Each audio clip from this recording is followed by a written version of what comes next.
పించడం, గోవుకి ప్రదక్షిణం చేయడం, గోవుకి గ్రాసం పెట్టడం, గోవుకి గరుకు స్తంభం వేయడం, గోవుని నిమరడం, గంగడోలు దువ్వడం, గోవుని రక్షించడం, ఇవన్నీ పరమోత్కృష్టమైనటువంటి పుణ్యకార్యములు. అందుకే పెద్దలు ఒక మాట చెప్తారు, అన్నిటికన్నా కష్టం ఏది అంటే అమ్మ వెళ్ళిపోవడమే.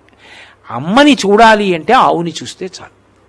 ఆవు వంక చూస్తే అమ్మ వంక చూసినట్టే. నా పుట్టినరోజు నాడు అయ్యో మా అమ్మ లేదే, పాపం నా పుట్టినరోజుకి తొక్కుళ్ళడ్డు చేసి పెట్టేదే, ఆశీర్వచనం చేసేదే అనిపించింది అనుకోండి, ఆవు పాలు తెచ్చుకు తాగాననుకోండి, మా అమ్మ చేత్తో చేసి పెట్టిన ప్రసాదం నేను తినేసినట్టే.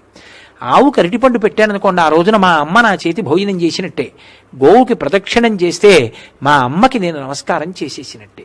అందుకే గోమాత జనకమాతలాగా నిలబడుతుంది. అందుకే పాలు లేని పిల్లలకు ఆవు పాలు అంటారు. పశువుల నుండి వచ్చేటటువంటి పాలు రజోగుణ తమోగుణాలు కల్పిస్తాయి.